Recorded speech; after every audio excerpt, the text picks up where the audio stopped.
Hey, you guys like the music in this review? Well, believe it or not, there's an album of it. I'm not even kidding. This was... Hey, you guys...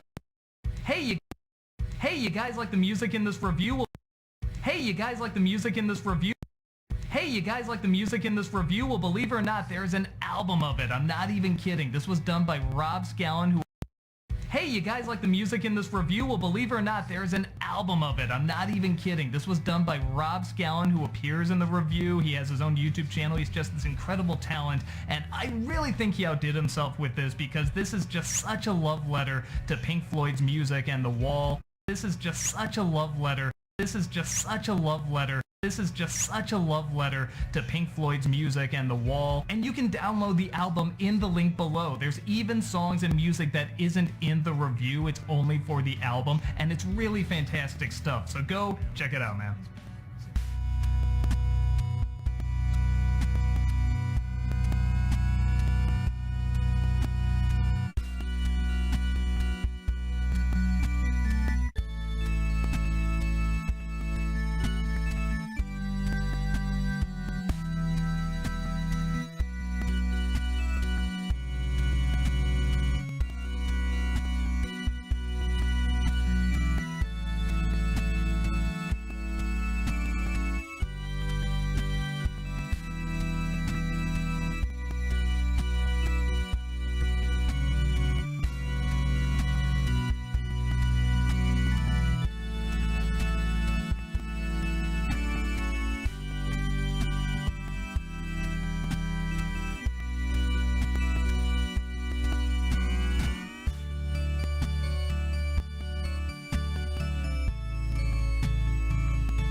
Anybody out there?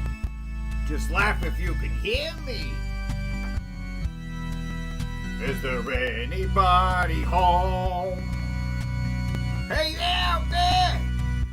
Are you ready for this one?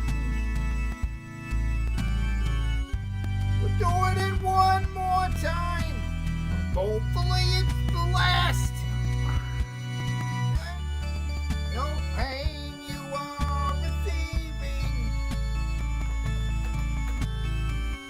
It's all just a simulation anyway.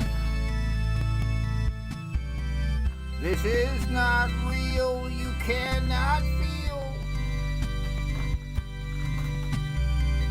That's not even anything. When I was a cub, I caught a fleeting glimpse out of the corner of my eye.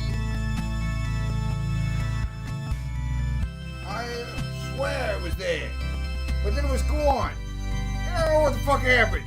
Where'd it go? I can't put my finger on. When I lost it, but it's gone. And I have become comfortably numb. Comfortably dumb. That's, yeah. Woo! Fuck you, Doug Walker. Fuck you.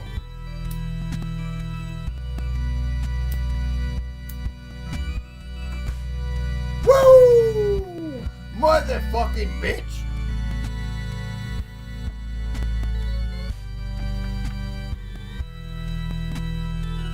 Synchronize, guys. Get your shit together.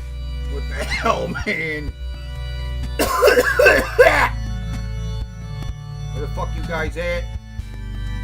Where you at? Where are my bitches at? Where is my bitches at? I wish I knew where my bitches had gotten to. And I wish I could see you tonight. But you're far away. That's why I'm here playing, 'cause I just can't stand to think about you. And I just don't want to anymore, baby. Oh, we're going live again, so I can survive again. Another sleepless night without you. I can't sleep until I feel your touch. Going through withdrawals. Baby, baby, baby girl. That's not the lyrics. That's not the lyrics to the fucking song. What the hell do you think you're doing? There's aren't the lyrics. Oh. A sitar with strap on. These sycophants laughing at anything this guy fucking says. I do tune it somewhat like a sitar. Really? Yeah. I tune it like a sitar, he says. So I put it in open tuning. So on a sitar, you really Oh, is that right? Oh, is that right? just it's all good. You're really just fretting one, maybe two strings. Right. And you can do the same thing with this too. Like I'll just fret these higher ones, and then put everything else in an open tuning. Oh, we're being filmed. Yeah, Rob's good at teaching guitar stuff. He was showing me some like chords. Well, it's not. I mean, yeah. You showed me. Yeah, the Malcolm G. is pretty good. I taught him to. He knows the G chord. Oh, it's the black guy is actually recording. That's Malcolm. Malcolm of the Nostalgia Critic video. He's the one holding the camera here. There's a little behind the scenes. A little bit. It's like the Zapruder film, right? We're seeing a little bit of other stuff going on. At the time, there is a horrific event going on, right? It's kind of like looking at some of the footage of guys hanging out right before 9/11. These guys don't realize the horror show that is about to happen. Or maybe even the people like in the control room around Hiroshima. You know what I mean? Or no, the Challenger explosion. That's better. Yeah, that's more like it. The guys in the control room during the Challenger explosion. That's what this is like. These guys just hanging out, play. He's showing them how to play the guitar. He's showing him how to. This is a professional rock star here. You're some douchebag that works for a YouTube channel. Get the fuck out of here. Hey, there's 11 people watching. 11 people watching. That's great. We got Don Face out there. Don Face. Oh, hey, how you doing? Jinzo Crash. Shellcard, J-Fly, RKN, The Secret Castle. How you doing? We got the old Dirty Gamer in here. Dizzy Storms, Mega. How you doing? What's up? Beavis 6363. Chuck Skeet. The Mouse Fighter. What?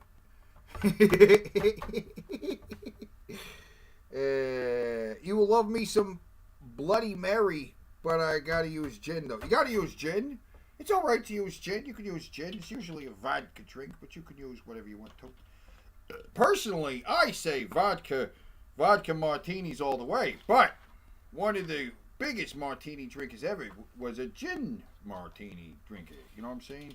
It goes either way. You could be a gin martini drinker. You could be a vodka martini drinker. Drink a vodka drink. Drink a lager drink. Drink a cider drink. Pissing the night away. I get knocked down, and I get up again. Never gonna keep me down. I get knocked down, and I get up again. Never gonna keep me down. Yeah. That was the 90s. You'd walk, the bar would just be playing Chumbawamba the whole night, and then at the end of the night they'd play Closing Time. And then like herd you all out the door. That's how it worked. Just Chumbawamba the whole night, and then closing time at closing time. They always played closing time at closing time. Everybody always did. I don't know, they still might do it. I haven't been to the bars in a bit. Playing closing time at closing time. Anyway. Thanks. Malcolm's on his way. I know how to go up. It's a really productive first lesson. Thank you. Yeah. The G chord is the key to every sweet 80s ballad. As long as you know G, D, C, You got play it. pretty much anything off the Sunset Strip. Wow. That's good to know. You hear that? Yeah. The G, D, E, what? As long as you know G, D, C, You got play it. pretty much anything off the Sunset. GDC. GDC. Right, yeah. Right. As long as you know The G, G? Thank you. Yeah. the G chord is the key to every sweet 80s ballad. Bang. You hear that? That right there is the key to that. That's every John Cougar Mellencamp song right there. Chord is the key to every sweet 80s ballad. Sucking on a chili dog, sucking on a chili dog, sucking on a chili dog, sucking on a chili dog. Sucking on a chili dog, sucking on a chili dog, sucking on a chili dog, sucking on a chili dog.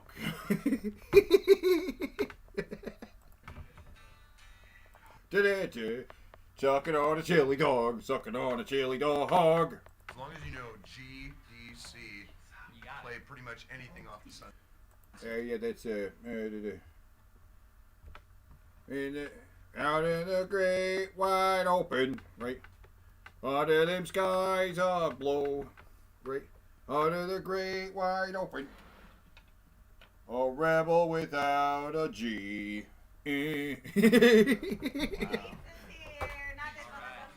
Pizza's here. About the G chord Pizza's here. is that because I do a lot of tapping.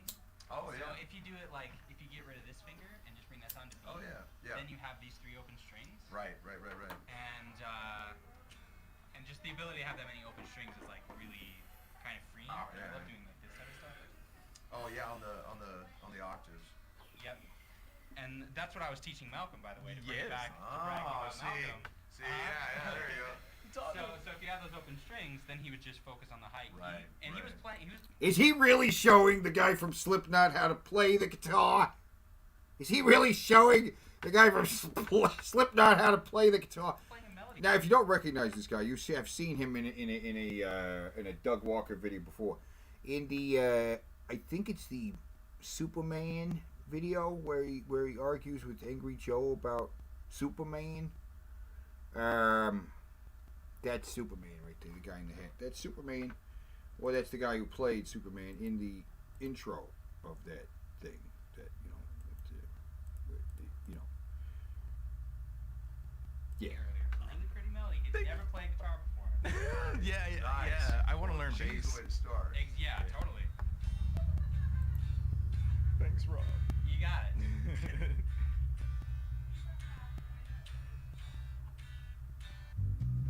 What the fuck is this?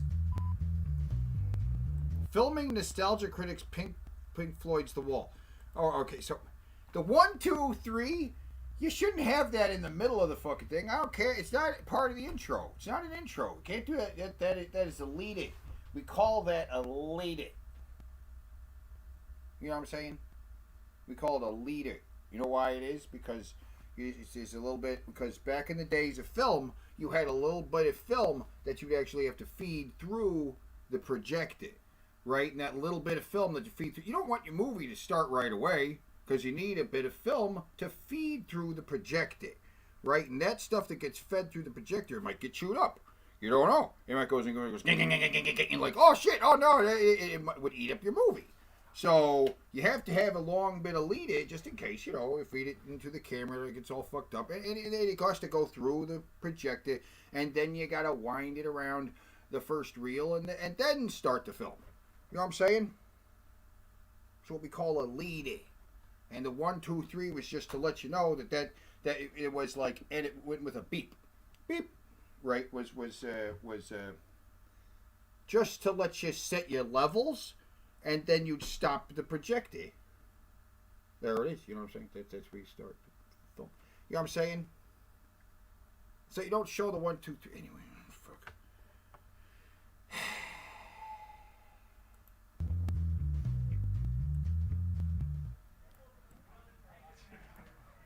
Oh, what? Got amazing knees. Like, that is. My band, you know the chicken? Give me tendies!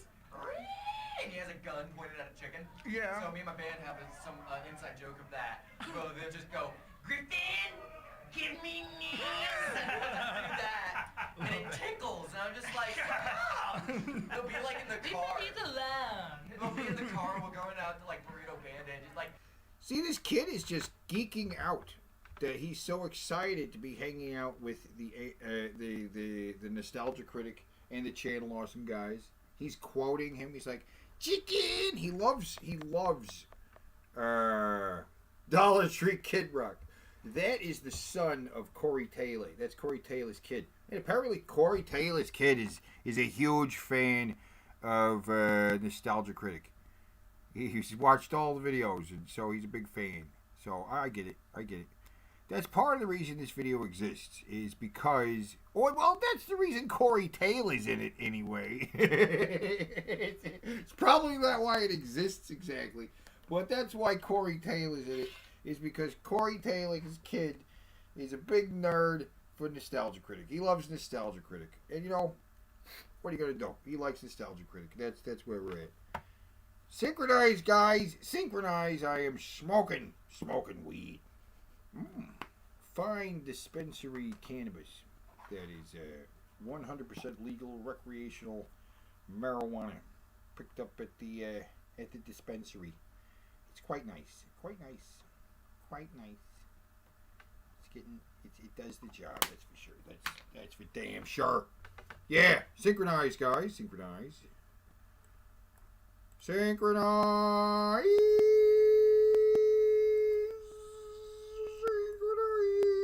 Anyway, synchronize, guys. We're synchronizing. It's good when you're coughing before you hit the bomb. You know you did it right. Yeah, okay. Synchronizing, yeah. Griffin, give me knees! Okay, so you're gonna sit down. You're gonna be looking up like up here, like that. Take off the shades. Not yet. Should I just be like, No, you're gonna keep them on, and just like shake my head no? I mean, just watch it for. I'll cue you. So you sit down. You're looking at the screen. I'll say, look a little confused. You look confused. I'll say, you know, be angry and stand up. I can hear them in the next room. Can you hear them in the next room? They're whooping and hollering and having a grand old time in the next room. Right? And this kid's getting a chance to hang out with his hero, the Nostalgia Critic. Is he his hero? I don't know if he's actually his hero. He's probably not actually his hero, exactly. He probably just likes him okay. But he's hanging out with him anyway. And, well, you can hear they're having a good time in the next room, you know?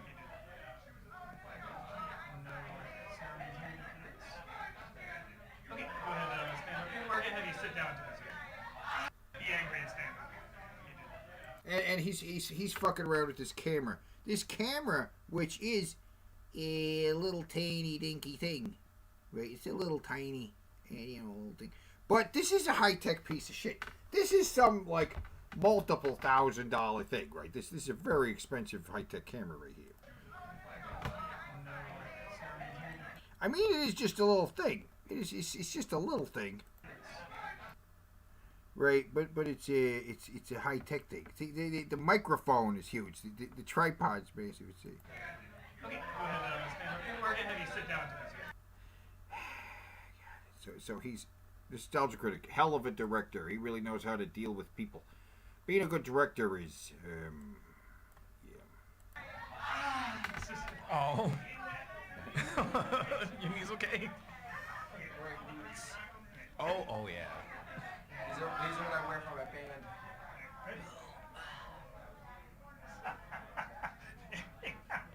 Okay, I'm gonna have you sit down again. So as soon as I say action, that's when you actually sit down. So we're gonna have you like sitting down in the theater seat, like looking at the screen. Right. So wait. This is the shot where he's sitting and watching the video screen, where he's in the theater. This is supposed to be him in the theater, so they're gonna add the theater behind him. Why does he have to squat? What?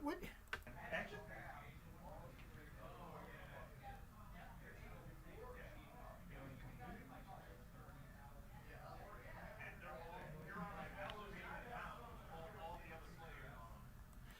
Wait, so he's just gonna. He's not really even giving him much context for what he's doing. He's sitting down in the theater, and then I'm gonna film. You're just gonna sit down when I say action. Don't like it any good. Good.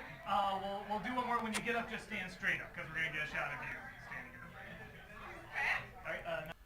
Oh God, he's just explaining the technicality. All right, so we need you standing straight up because we're gonna get another shot of you standing up and like stepping into frame or something. He's okay. He's not giving him any direction. He's just saying what they're gonna do with the footage later. That's not how you direct a guy. You don't put a guy on camera and say, this is what we're gonna do with the footage later. No. Tell him what to do.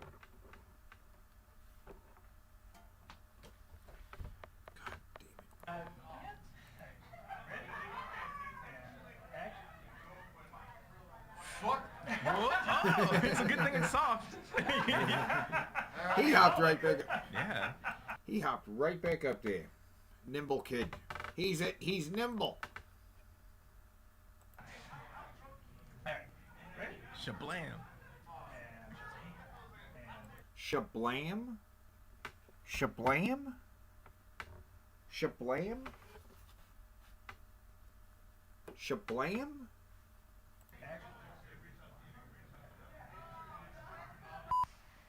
Ah!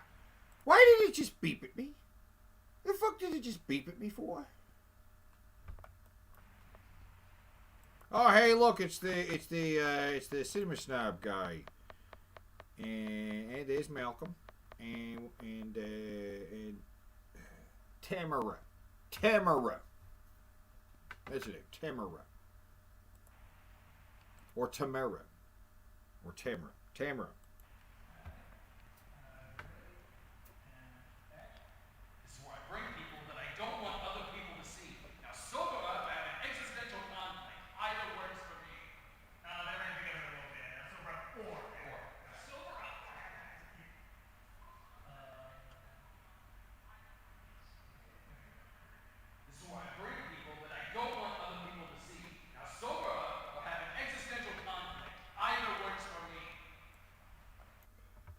So this is one of the studio spaces they have, which is a big echoey garage.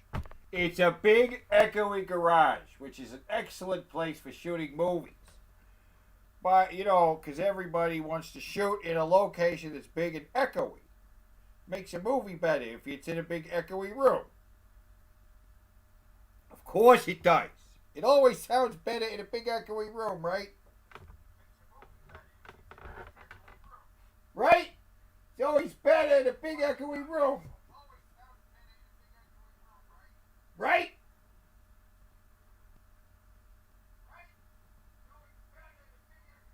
Well, my room's not echoey enough, so I got to create an echo, I guess. Echo! Can you hear me? Is there anybody in there? Just blink if you can hear me. Can you hear me? Is there anybody in there? Is there anybody in there? Echo. Cool Ranch Doritos or bust? 3D Doritos are trash. Well, the new ones are. They're garbage. Cool Ranch Doritos or bust? 3D Doritos are trash. Well, the new ones are. They're garbage. Yeah. The new ones are terrible. The new Doritos is like, I don't know what they just did. They put out something called Hot Cool Ranch. I gotta make a video just talking about bitching about the Hot Cool Ranch because it's Hot Cool Ranch. It's flaming hot Cool Ranch. It's like it's Cool Ranch, and you want to make it hot. What the fuck are you doing? There's plenty of hot things. There is plenty of fucking hot things. You don't have to make Cool Ranch hot. That doesn't make any fucking sense. I didn't do a video about the spicy fucking Mountain Dew. Fucking spicy Mountain Dew. Oh, and RK told me to get the fucking new Coca-Cola. What is it? Sparkly shit. It's some new Coca-Cola flavor. It's fucking, oh my god, it's fucking disgusting. Coca-Cola. What? The new flavor of Coca-Cola? They just call it like Sparkle Delight or something like that. And it's like, what the hell is it? It's so in Starlight. Starlight. Oh my god, it's so fucking bizarre. Like I drank it and it was like, ah! Oh! I've never tasted anything like it. It tasted like burnt marshmallows, right? But favorite flavor is sweet spicy chili. That was alright. I heard it tasted like cotton candy. Cotton candy. See, I tasted like burnt marshmallow flavor, right? Very strange. Cotton candy. Burnt cotton candy. I think it tasted like burnt cotton candy. You know what I'm saying? Can it be served with cheese? It can be served with cheese. Yeah. Starlight can be served with cheese. Yeah. All right. So what were we watching the behind the scenes on the wall? Well, no. That's because that's not what we're doing here. That's not what we're doing here. That's not the name of the game. That's not the show we're doing, guys. It's not the game we're playing tonight. Unfortunately, no. The game we're playing tonight is we are reviewing. Where is it? There it is. What are we doing? It's loading. Why is it loading? What's the problem? There it is. God damn. Anyway. We are reviewing all the reviews of the review of the wall. Okay? That's what we're doing. Right? You know. It's the... And that's what we're doing. Because that's what we're doing. And we're reviewing all the reviews of the review of the wall. Alright? And not some of them. We're reviewing all of them. We're reviewing all the reviews.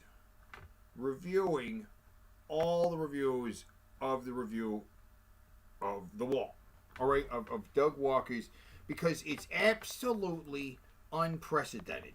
How many reviews of the review? Because nobody reviews reviews, by the way. Nobody does. Okay?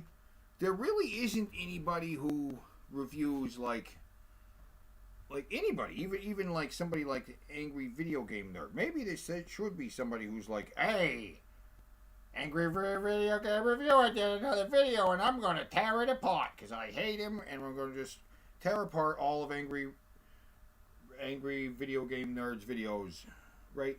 Maybe. There should be.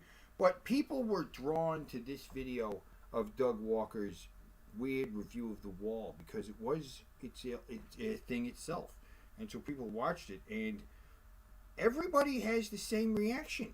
It seems like, or nearly the same reaction. At some point, they're like, "Oh, I heard this was bad. I heard it was stupid. I heard it was terrible," and they watch it, and then at some point, they eventually they don't just like, "Oh yeah, this is bad," and eventually they're like, woo, they actually get really mad at it at a certain point, and at a certain point it turns from I see why everyone hates this to a genuine internal hatred yourself of it, right? And yes, we've done this before. We have done this before. This is not the first time we're doing the review of the review of the review.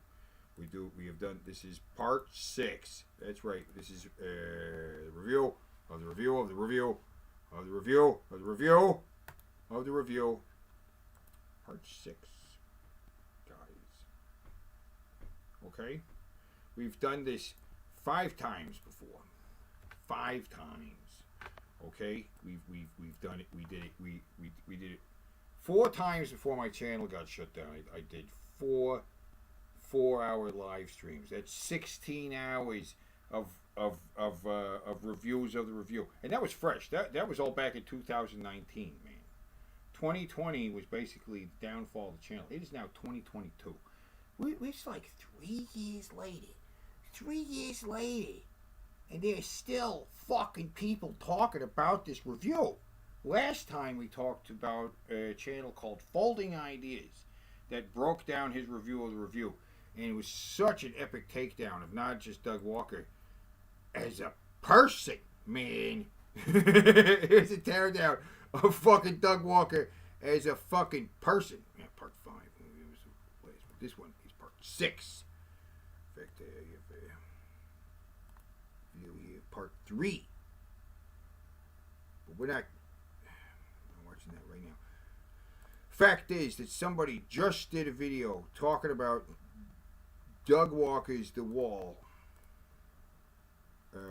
Just happened. It just fucking happened, guys. And I'm not, I mean, like,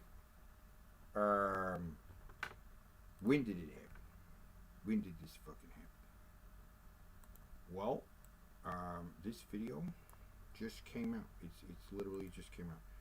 When did it come out? When did this video come out? It's like an hour, and it just came out. Just fucking yesterday. Just fucking yesterday, man. It came out June 2nd, 2022. That's right. People are still talking about Doug Walker's The Wall in fucking 2022. June 2nd. Just fucking yesterday. Just fucking yesterday, man. This guy, and who's this guy? Who's this fucking guy?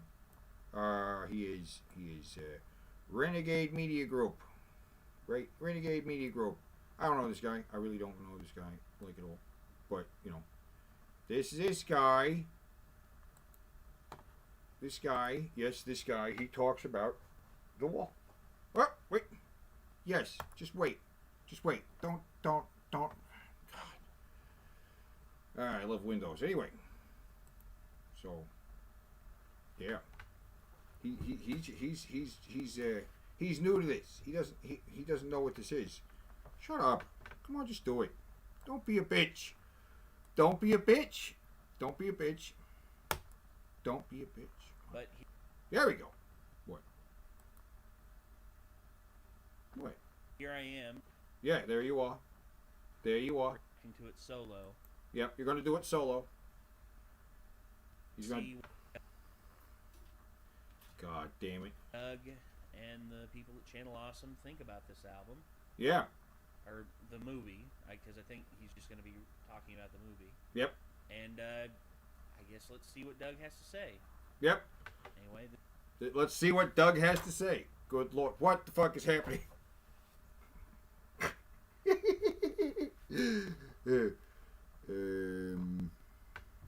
Yeah? Is it an ad or something? Is it trying to play an ad or something?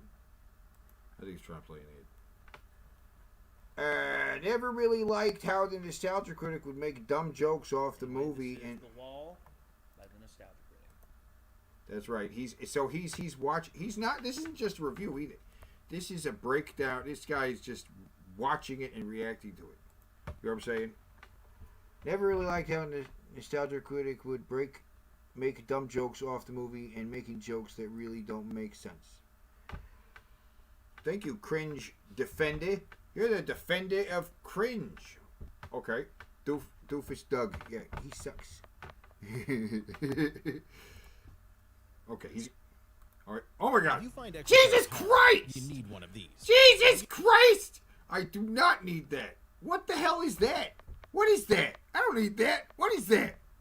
What? Yeah, just burn some money and get this thing. Yeah, get the fuck out of here. Just light some money on fire. That would be better than fucking getting that. Save money when you're shopping online. Save money with honey. Yeah, save money with honey. Fuck you and your fucking hits it. You're always like, oh, I know that intro. Yay, but do we? Yeah, because I think this guy kind of likes Doug, so. Jesus. Oh yeah. Yeah. The maid. The maid, yes. I'm just gonna let it play. I'm just gonna let this fucking thing play. Because it's not really it is a review, but this is how fucking people review things now. Okay, guys, they just react. So part of the review in the reviewing the reviews of the review, this is a review of the review. He's reviewing it. He is reviewing it, watching it. He's watching it for the first time. Never seen this before. I'm just gonna let this play. Why am I pausing it? It's so like quiet and nothing. Oh my God. Uh-oh, it's right. What? Corey? Up Corey. You don't know that guy. We are not your kind. Okay. Hello, I'm the nostalgia. Jesus. I remember it, so you don't have to. Jesus. Pink Floyd The Wall, or is it Pink Floyd's The Wall? I never know where to put the S there. Is an abstract musical that musician Roger Waters described as a separation between a rock star and his audience. But it's so much more than that, I think. When it came out in See, he's not even paying 1982, attention. it got mixed reviews, Like but Corey it was starts only to. okay in the box office. His Many attention saw it starts as to wane as he's watching Doug talk. He's just like, Weekend evening, well on your way home. All the critics told you Pink Floyd's wall was shite when you thought. Oh gosh. Okay. oh gosh, yeah, I'm And the he's feeling it. masses gave thanks as the movie turned, fading to obscurity for a while. The art house ego trip had fallen, then slipped to the bargain bin for $3.93.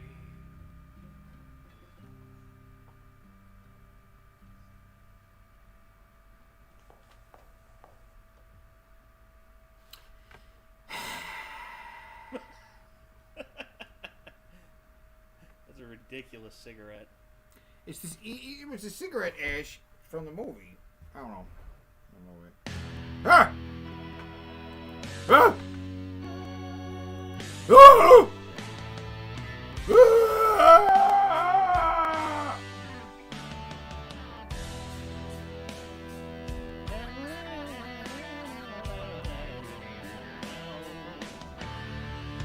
Yeah. I have listened to this album so many times, it's actually insane. I would consider myself insane for listening to it so many times. Yeah, I mean, I love the album. The music's great. Sure. But he's doing a terrible version of it. The actual music is bad.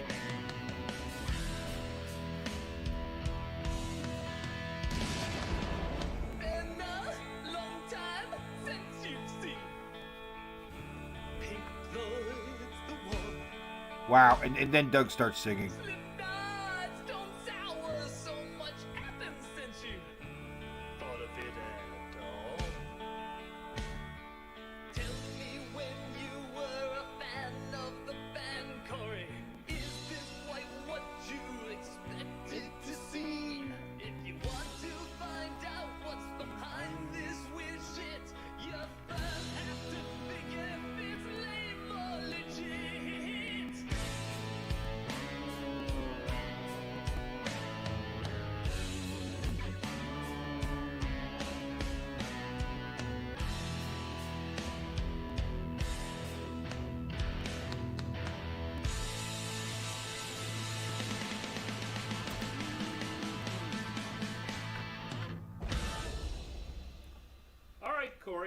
can use my computer to do your Right. homework, but no looking through my desk. Got it?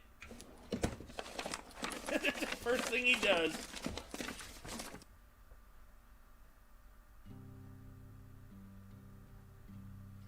Ah. Good old Pink Floyd made a movie devoid of even the slightest bit of subtlety. The production was fancy, but way too damn angsty for adults to take seriously.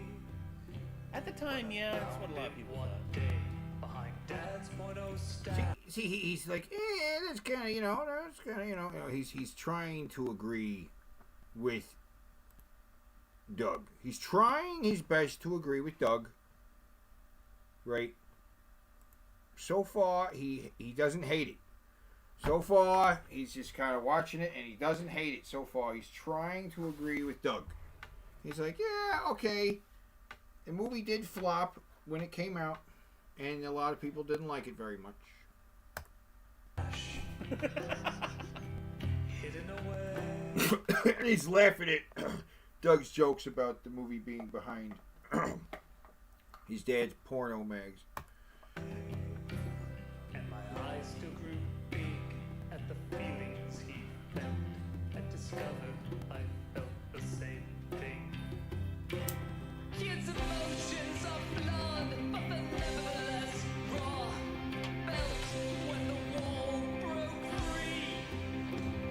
Every rock star that You're pretty good there, man. was a rage-driven child, like in this movie.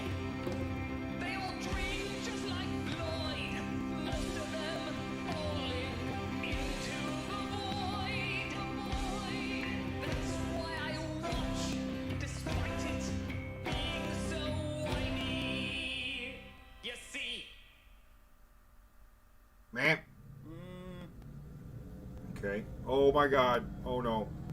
Oh no. What is that? What is it? Corey! What is it? Corey! Pay attention. He has no idea what that is. No idea what What's that was. this? Pink Floyd. The boy fancies himself a musician. It's rubbish. Now what did I just say, Corey? We don't need no education. Oh, boy. Well, that's grammatically incorrect, so apparently you do need some education. School is no laughing matter. Do you know what we teach in these walls? How to fix a car, pay your taxes, ace an interview, perform first aid, manage your insurance. So he doesn't hate it. I've already watched him, so let me jump ahead to when he starts to hate it. Okay, when he starts to hate it. She was an art teacher. Everyone loved her, and So he starts talking about teaches, and then that this is when he actually starts. It always it always gets personal too with the hatred of this. It's fascinating. Yeah, by everyone, I mean everyone. And there were a bunch of kids who would tease me about it, just like, "Hey, your mom's hot, dude, bro. Your mom's hot. Your mom's hot." I would hear that so friggin' much. But no, there were good teachers in school. There were, but I mean, okay. All in all, this critique right here, I don't agree with, because the educational upbringing of private school kids in the UK, they've looked at like there's been plenty of probing into it, and yeah, it was pretty hardcore what they did to the kids back then. I mean, basically you had to do what they said, or you'd get disciplined in front of the entire classroom. And most of it I disagree. I disagree with this critique, but I also agree with agree with the whole thing with basically they treat kids like cattle, and they raise them to be not contributing members of society, but to just be consumers.